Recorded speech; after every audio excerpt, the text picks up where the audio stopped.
ચાલો ગુજરાતવાસીઓ થઈ જાઓ તૈયાર, ફરી એકવાર ભારે વરસાદની આગાહી કરવામાં આવી છે હવામાન વિભાગ દ્વારા। આમ તો અત્યારે અલગ અલગ પ્રકારના પાસા ચાલે છે ગુજરાત રાજ્યમાં। અતિ ભારે વરસાદ આવે છે, થોડો પોઝ લઈ લે છે, વળી પાછો વરસાદ આવે છે, વળી પાછો એક વિરામ લઈ લેવામાં આવે છે। એટલે 5 ઓગસ્ટ સુધી એ રીતની વાત હતી કે જેટલા પણ માછીમારો છે તેમને પણ ચેતવણી નહોતી આપવામાં આવી અને કદાચ 5 ઓગસ્ટ સુધી ઘણો બધો વિસ્તાર કોરો કટાક રહે એવી પણ શક્યતાઓ હતી। પણ હવે જે આગાહી કરવામાં આવી છે કે આવનારા દિવસોમાં 8 અને 9 ઓગસ્ટે ભારે વરસાદ આવી શકે તેમ છે।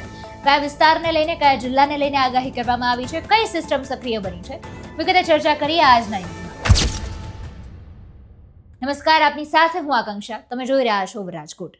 ગુજરાતમાં વરસાદનું જોર ઘટ્યું, બફારો વધી ગયો હતો, તેની વચ્ચે હવે ફરી ગાજવીજ અને પવન સાથે વરસાદની આગાહી કરવામાં આવી છે। મોન્સૂન ટ્રફ અને વેસ્ટર્ન ડિસ્ટર્બન્સ સહિત કુલ 3 સિસ્ટમ ફરી એકવાર સક્રિય થઈ છે અને તેના જ કારણે 8 અને 9 ઓગસ્ટે દક્ષિણ મધ્ય ગુજરાતના કેટલાક જિલ્લામાં ભારે વરસાદની આગાહી કરવામાં આવી છે। યલો એલર્ટ પણ જારી કરવામાં આવ્યું છે। આ સાથે દરિયામાં પણ પવનની ગતિ વધવાની શક્યતા હોવાથી 7 ઓગસ્ટ એટલે કે આજે માછીમારોને દરિયો ન ખેડવાની સૂચના આપવામાં આવી છે। રાજ્યમાં ચાલુ ચોમાસાની સિઝનમાં અત્યાર સુધીમાં સામાન્ય કરતાં 11% વધુ વરસાદ નોંધાયો છે। 1 જૂનથી 7 ઓગસ્ટ દરમિયાન રાજ્યમાં કુલ 481 મીમી વરસાદ નોંધાયો હતો।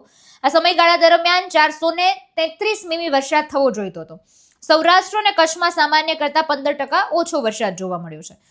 અત્યારે આપણે જે રીતે મેં વાત કરી કે રાજ્યમાં સિઝનનો અત્યાર સુધીમાં ટોટલ 70% વરસાદ થઈ ચૂક્યો છે। સૌથી વધારે દક્ષિણ ગુજરાતમાં વરસાદ જોવા મળ્યો છે અને સૌથી ઓછો વરસાદ જે છે એ છે કચ્છમાં। 7 ઓગસ્ટે કયા જગ્યાએ એલર્ટ આપવામાં આવ્યું છે તો અરવલ્લી, મહીસાગર, દાહોદ, છોટાઉદેપુર, વડોદરા અને નર્મદા સહિતના વિસ્તારમાં હળવાથી મધ્યમ વરસાદની આગાહી કરવામાં આવી છે।